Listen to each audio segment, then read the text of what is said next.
Militer Rusia memperbarui informasi operasi militer khusus di Ukraina dalam 24 jam terakhir. Juru bicara militer Rusia Letnan Jenderal Igor Konasenkov tanggal 29 Oktober merilis penerbangan operasional taktis dan tentara, pasukan rudal dan artileri Rusia menetralisir 9 pos komando Ukraina dekat dengan Petropavlovka dan Ivanovka, wilayah Kharkov, serta 68 unit artileri di posisi tembak, tenaga kerja dan peralatan militer di 189 wilayah digempur. 2 depot amunisi dihancurkan di daerah pemukiman Novo-Alexandrovka, wilayah Kherson. Pesawat tempur Angkatan Udara Rusia menembak jatuh 1 MiG-29 milik Angkatan Udara Ukraina di dekat Prisip, wilayah Nikolayev.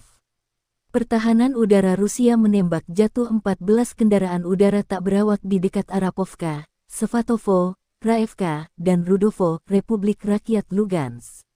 Secara total, 327 pesawat terbang dan 164 helikopter dan 2.370 kendaraan udara tak berawak Ukraina dieliminir sejak awal operasi.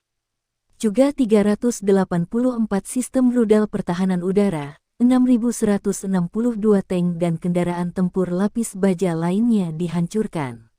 Termasuk 878 kendaraan tempur yang dilengkapi dengan MRLS, 3.536 meriam dan mortir artileri lapangan, serta 6.863 unit militer khusus telah dihancurkan selama operasi militer khusus, kata Igor Konasenkov dikutip Tribun Timur. Dari kubu Kiev, Kementerian Pertahanan Ukraina merilis sebanyak 550 prajurit Rusia dan sekutu meninggal dalam 24 jam terakhir.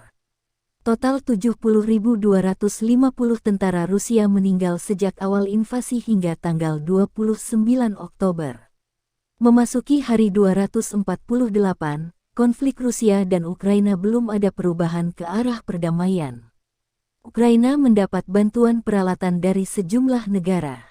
Baru-baru ini Kiev mengumumkan mendapatkan 30 kendaraan tempur Bassmaster dari Australia.